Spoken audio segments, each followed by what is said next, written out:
Yo, what up, world? This is Steve-O. Welcome back to Not Just Another Sports Show. All right, today I want to kick it off with the low percentage of black players in baseball. 7.7% of African American born players on Major League Baseball rosters. Compared that to 1959 when it was 17%, when the Red Sox was the last team to integrate black players. And also compare that to 1995 when it was at 19%. Um, One thing you could attribute that to is Michael Jordan. Um, when he dominated in the 90s, everybody wanted to be like Mike. Everybody wanted to play basketball, wear his shoes, do what he did, the moves he did, hit the shots he made. Um, that's why a lot of people migrate and start watching and playing basketball more than baseball, possibly even football. But um, at the moment, it is 76% of black players in NBA and between 66 and 69% in the NFL. Um, another thing you contribute there to is the athleticism and the speed and quickness of the games. With baseball, it's a matter of strength, and it's not as much agility and quickness and quick thinking as it is in basketball and football. I'm not saying there's none. I'm saying there's not as much. Um, Basically, you can put it to being quicker, and also you can attribute it to being, some black people don't really like to wait, to wait and see, progress. Um, in baseball, for the most part, go to high school, possibly even to college, minor leagues, and then the league. In basketball, high school, a year in college, and then to the NFL if you're good enough.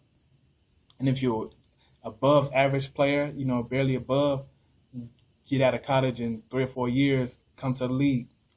But baseball, you might have to wait in the minor league for about 5 to 6, 7 years. In football, uh, 2 or 3 years. I think 2 or 3 years after college, and then you see what you can do in the NFL. Um, and with all the positions, it's uh, more for a black. If you're just a big black dude, you can just be a lineman. As well as baseball, there's not many diverse sizes of players in there. It's with the league, there's some, but not as much like football. But um, also now I want to get into the NBA. Golden State Warriors, sixth seed in the West. Mark Jackson, my prediction and possibly the coach of the year. They have double machine in David Lee. If Andrew Bogut can stay healthy, then this team could be scary for many years to come because they have the best shooter in the league, Steph Curry. Even with Ray Allen still playing, Steph Curry is the best shooter in the NBA of dribble, pull-ups, transition, spot-ups. Practically, and it's not just three-pointers. He can shoot anywhere on the court. 22.9 points, 45, 45, and 90. 45% from the field, 45% from the three, and 90% from the free throw line. Kid can shoot. Now I want to get into San Antonio. San Antonio seems like they're heading for the same situation they were a couple of years ago when they had one of the best records and went out in the first round. Right now they're the second in the West, about 57 wins, 50, 56, 57 wins, but they're not healthy. Tony Parker, Manu Ginobili, Boris Diaw all have different health issues, whether it's the ankle, hamstring, or Boris Diaw's back. Um, they're deep. They have a deep team, but they're also still hurt. Like some of their most important players are unhealthy. Like their MVP, Tony Parker. Not saying he's the MVP of the league, but he's the MVP of the team. As good as as great as Tim Duncan is playing, you can say if you call him a center, you can say he's the best center in the NBA right now this year. Um, One of the tough, hard-nosed players that they have Steven Jackson was sent home, possibly due to conduct detrimental to the team. I'm not sure what happened, but he was sent home. and they signed T-Mac to play for them for the rest of the season. Not sure how much Tracy McGrady has left for the NBA, but um, I don't see him making a big splash in the playoffs. Um, they're going against the Lakers, but I'll talk about that later on. Um, if they can't rely on their defense, and if Tony Parker is at least 80%, then they might not go far in the playoffs. Now I want to get to the Houston Rockets. James Harden, Jeremy Lin, Chandler Parsons, and Amir Rashid. Whatever power forward they try to throw in there, whether it's Monachunas or Carlos Delfino at times. They high turnover, high pace, tough team, but they don't really play much defense. And I'm not sure why, but James Harden has not been hitting the shots that he's been hitting at the beginning of the season. He's still the most improved to me, but he just can't get the shots to go down anymore. They can't compete as hard as they were. Right now they should be 7th, 6th seed, but they're 8th seed going against OKC. But again, I'll talk about that later. Jeremy Lin and James Harden, it can work, but for the next 2-3 years, but not as well, because Jeremy Lin in New York was practically ball dominant, and now there's another ball dominant player in Houston, and we see he hasn't been playing too well off of James Harden. 16 points, but high turnovers and low field goal percentage for both players. James Harden at 22 points, but only about 44% from the field. Amir Rashid, who possibly could also be a candidate for most improved, but you actually could attribute his production now to his minutes. He's getting more opportunities in Houston than he was in Chicago. Now I want to get on the Celtics. The Celtics are old. It's just simple as that. Kevin Garnett, Paul Pierce, Brandon Bass. The star players are old. And you got Jeff Green also with Avery Bradley and Courtney Lee. Courtney Lee has not really produced much this whole season. Jason Terry either. They have been playing well, especially in the stretch of 14 straight games, 13 to 14 straight games. Have been playing well, but not lately. But one thing I would never say with Boston is I can never count them out. I can never count out the heart of a champion. Doc Rivers, KG, and Paul Pierce. They will do whatever they have to do to get it done. I just don't think they have enough. Like, they don't have their superstar. They have the stars, but they don't have the superstar in Rondo. They played better in the regular season, but in the playoffs, the superstars step up. And they don't have one. Avery Bradley is one of the best defenders in the NBA right now as a guard. But without Rondo, the team will not go far. Hopefully the team will stay intact for the most part next year, but when Rondo is healthy, if Rondo is healthy, but we'll see. Now, as far as the playoffs, these are my predictions. First round, OKC versus Houston, 1 versus 8 in the Western Conference. San Antonio versus the Lakers, Denver versus Golden State, and the Clippers versus Memphis. In the East, Miami versus Milwaukee, Knicks versus Boston, Indiana versus Atlanta, and Brooklyn versus Chicago. My predictions are OKC against Houston in 5. I'm going to give them 5. I think James Harden and the wing players that they have, whether it be Carlos Delfino or Chandler Parsons, I think they actually could, make a little noise and win one game at home against OKC, because OKC doesn't have a dominant big, and Amir Rashid can get you about 10 to 15 rebounds and maybe a block or two. and they don't really have a lockdown post presence. Serge Ibaka, swap machine, probably one of the best there is in the past few years in the NBA, is a rim protector, but doesn't really actually clog the paint. Like, he's not really Dwight Howard or Joakim Noah, if you will. He's a rim protector, but he's not going to deter them too much from getting inside.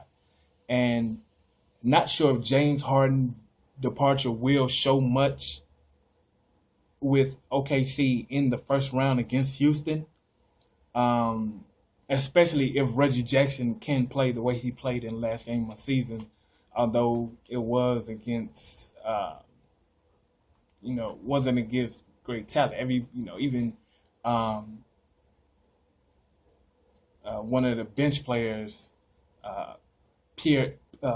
Perry Jones, put up about 14 points. So, that game really didn't mean much, but the kid has been playing nice. He has been balling.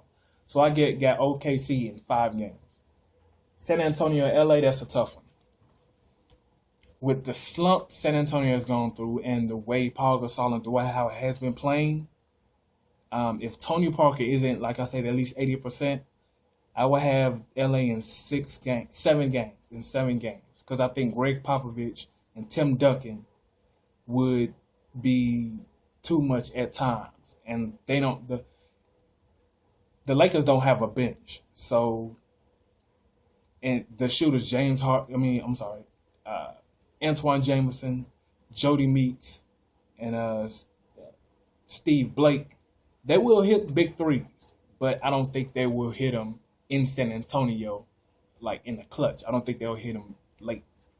They'll do most of the damage at home, but on the road they will rely on Paul Gasol and Dwight Howard for the most part, because I don't see Steve Nash coming back and doing too much, because I think he's still hurt. So I have LA over San Antonio in 7 if Tony Parker is not at least 80%. Denver and Golden State. Even without one of their best scorers gone with the ACL tear, ACL, I think that Denver is still deep enough to go deep in the playoffs. They play Golden State. They actually match up pretty well with them. Ty Lawson, Andre Iguodala, Wilson Chandler, Kenneth Faried. If he's, I figured he'd be healthy enough, because the injury wasn't damaging. It was just a mild injury. I'm gonna say the mild ankle sprain, a little worse than that. It wasn't any tears or anything, so he should be back well enough to play in the first round. And also the big man they got, JaVale McGee, Kosta Koufos, and Timofey Mozgov. Corey Brewer coming off the bench and Andre Miller, they could go about 9 deep, 9, maybe even 10 deep. You can count the young players, the little, I can't remember his name, but the little white kid they have is a shooter, Fournier, I think he's French, and also maybe even Anthony Randolph, who has played a couple of games and actually produced a little bit for them. So I have Denver in 5, even without their score. Denver in 5, because I think Ty Lawson will do most of the damage. Will put the Nuggets on his back for the first round and carry them. The Clippers against Memphis. This was a tough one, because last game against the Sacramento Kings, Blake Griffin had a little back injury. Not really injury, but he was a little sore. Possibly, hopefully it wasn't spasms. Hopefully it was just, just an ache, minor ache. And by Saturday or Sunday, he'll be ready. Memphis is not a high-scoring team, but they're a tough defensive team, especially on the wings with Tayshaun Prince and Tony Allen. The Clippers don't really have anything on the wing, any top scorers on the wing, except Jamal Crawford. Other than that, they still have Chris Paul and Blake Griffin if healthy, and also DeAndre Jordan. So they will get up and down.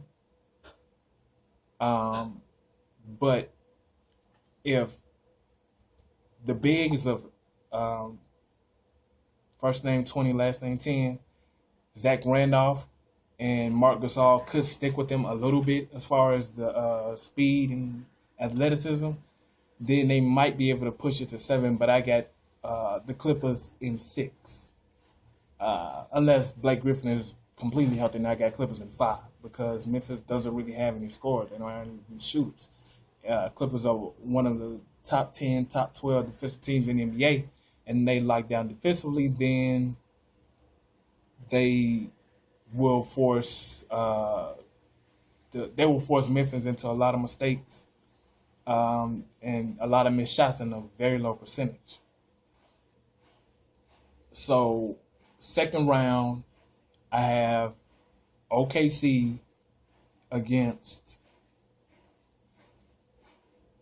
the Clippers and Denver versus LA in the West. Out East, Miami versus Milwaukee, sweep. Enough said.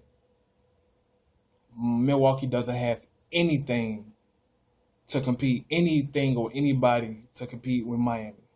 Sweep, 4 games. Easily. The Knicks against the Boston Celtics.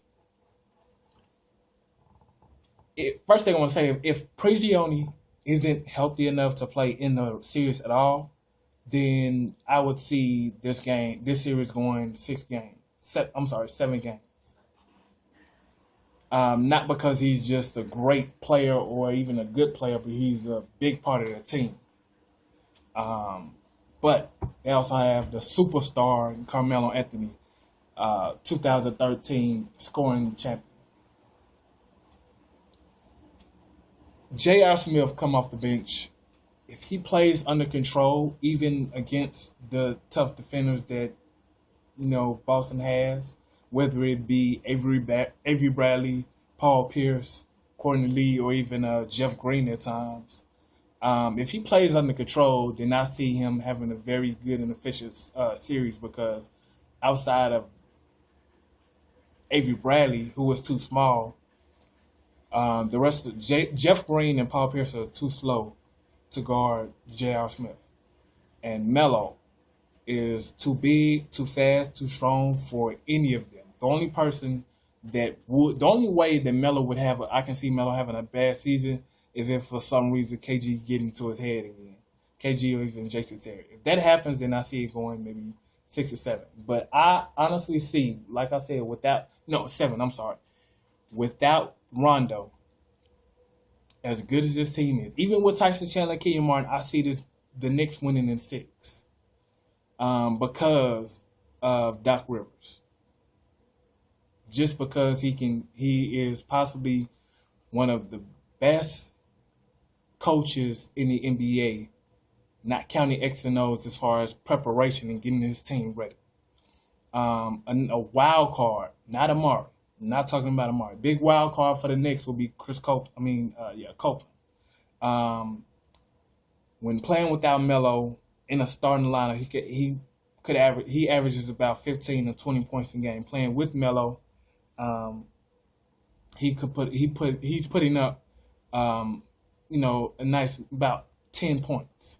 So he can score, he's just not a good defender. So I can see him playing about 15 to 20 minutes a game as far as the offensive spark outside of J.R. Smith. Jason Kidd will be the steady rock that they will need in case once Boston make that run, they will need Jason Kidd to steady them down. Jason Kidd and Carmelo Anthony. Also Tyson Chandler. They will need them veterans to steady them down because if Boston makes a run, and when other teams make runs, J.R. Smith has a tendency to try to shoot the other team out of the run. Like he'll try to go shot for shot. But the Knicks wouldn't need that, and that actually would hurt them more. Jeff Green might be the only option. Like I don't see them putting Paul Pierce on Carmelo Anthony as far as a positive anytime during the season. I mean the series. They'll put him on when Jeff Green is maybe in foul trouble and need a rest, and Paul Pierce is out there. Um, but I don't see Paul Pierce making any type of um, a noise or causing any problems for Carmelo Anthony as far as scoring wise. And if Kenyon Martin is healthy and Tyson Chandler are healthy, then it'll be. I'm still saying six, but it'll be an easy six. Like the 4 games that New York will win, I think they might be blowouts, and the 2 games Boston will be close, uh, late wins. So I got Knicks in 6, Indiana and Atlanta. If the last few weeks were any indication of Indiana scoring, then they are in trouble. I don't see them losing this series, but I don't see them winning before 6 games either if they play the way they played recently because Paul George has been having abysmal games. 3 points, 9 points, 4 for 16, 4 for 13, around, something like that. Roy Hibbert has been making noise since the All-Star break, but not as much. 7 feet, and at one point he was shooting about 43, 44% from the field inside the paint. That's horrible. Atlanta, Al Horford and Josh Smith could be dangerous inside to Indiana, especially if David West is at 100% healthy. As far as the guard play, I would give the edge to George Hill over Jeff Teague and Devin Harris. The bench, Gerald Green, I can't believe I'm saying this, has proven that he is a good shooter.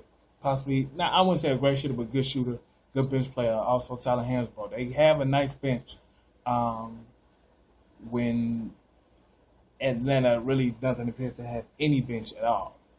Um, so I don't see them if Indiana doesn't play the way they played the last few weeks, if they played the way they played before that, I see this ending in 5 games. But if they do, then it can go to 7, and it could go either way. But I'm gonna give them the benefit of the doubt, and I'm gonna say Indiana in 5 over Atlanta. Brooklyn and Chicago. The only thing I want to, if Joakim Noah is healthy and Taj Gibson is healthy, then I would say that if Deron Williams plays, there's a lot of ifs, I know. If Deron Williams plays the way he's been playing lately, then I say 6 games. But if he, goes back a little bit to prior to that, if they rely more on Joe Johnson and Gerald Wallace, if Deron Williams takes a step back, I'm gonna say because Joe Johnson is their best perimeter player on the wing, and he right now I would say he would be too big for Rip Hamilton, Nate Robinson, or even Marco Bellinelli. But Jimmy Butler and Luol Deng might be able to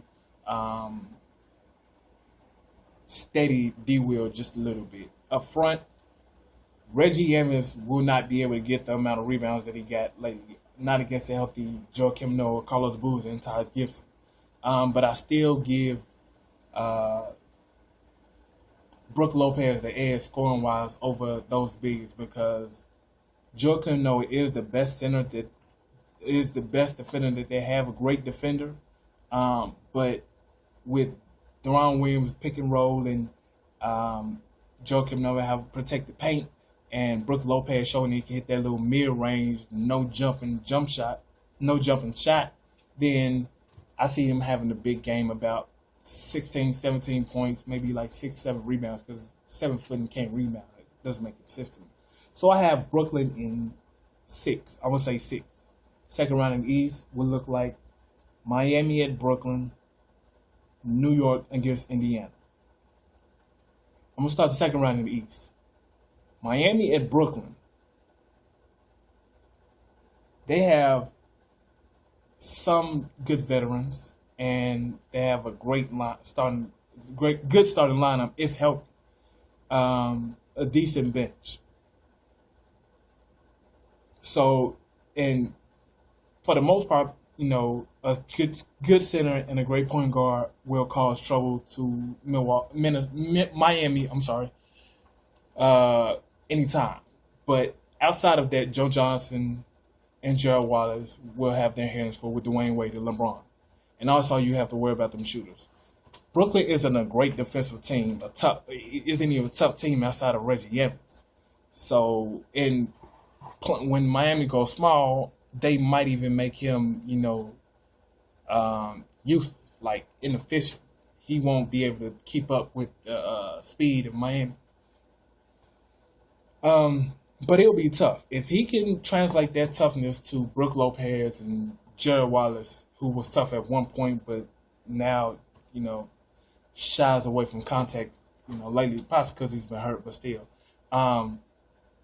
They might be able to win 2 games. But I have Miami in 5 against Brooklyn, even with a monster series from Deron Williams. New York against Indiana. Now, Indiana is a great defensive team. Great, possibly, I would say the best defensive team in the NBA right now. The Knicks are one of the top offensively efficient teams in the league. But again, Roy Hibbert, not great scoring wise inside. He's been productive rebounding and blocking shots, but 40% as a 7-footer is not going to cut it. Especially against a healthy Tyson Chandler and Kenyon Martin. But going small, David West against Carmelo Anthony, I give Carmelo that edge offensively, and not necessarily defense, but I see Carmelo holding his own. Paul George against Carmelo Anthony will have trouble, but I see Chris Copeland and J.R. Smith, taking the pressure off him. So if Paul George is guarding Carmelo Anthony, that leaves those two scoring options. They can get off a little bit. So I got Knicks in 5 against Indiana. As tough as they are and as good as they are, I got Knicks in 5 against Indiana. So that leaves Miami and New York destined for the Eastern Conference Finals. My predictions. I'm going to say Knicks in 6 because even with Paul George, guarding Carmelo Anthony, they still have a great defensive scheme overall team. So I'll say Knicks in 6. I give Indiana 2 games at home. OKC against the Clippers. At the beginning of the season, I said the Clippers were the deepest team in the NBA, and they proved that, but they haven't been playing right. They haven't been playing up to their potential. If they can ball the way they need to, then I see Chris Paul, Eric Bledsoe, causing a little trouble for Russell Westbrook as far as getting out of control. But if Kevin Durant could be that MVP and steady them down, then I don't see that being too much of a problem. But if Russell Westbrook gets completely out of control, then I see the Clippers in 7. If the team is healthy and playing to their potential, because they have an extremely deep team and they are almost as athletic, actually possibly even more athletic than the OKC. So, but not as skilled. But I see them being athletic with Caron Butler, Grant Hill if healthy, Matt Barnes, giving Kevin Durant, a little hell, making his scoring tough. He still probably average about 30 points and 50%, but it'll be tough shots. I don't see Derek Fisher being a factor at all until maybe the finals, if that. But second round is where they really will miss James Harden. And I see the Clippers in 7. Denver versus the Lakers. The Lakers with Paul Gasol and Dwight Howard up front could be offset by the 3 centers and Kenneth Faried if healthy. Also Wilson Chandler if you go small. Although Paul Gasol is 7 feet and is a great passer, the other positions, you got to look at. Jody Meeks, Steve Blake, Antoine Jameson, Meta World Peace. I don't see him being a factor at all. I think he's still hurt. So those three players will make noise in the first round.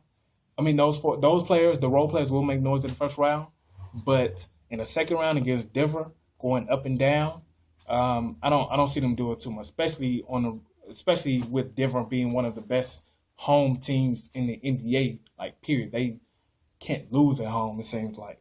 So, conference finals, Clippers at Denver.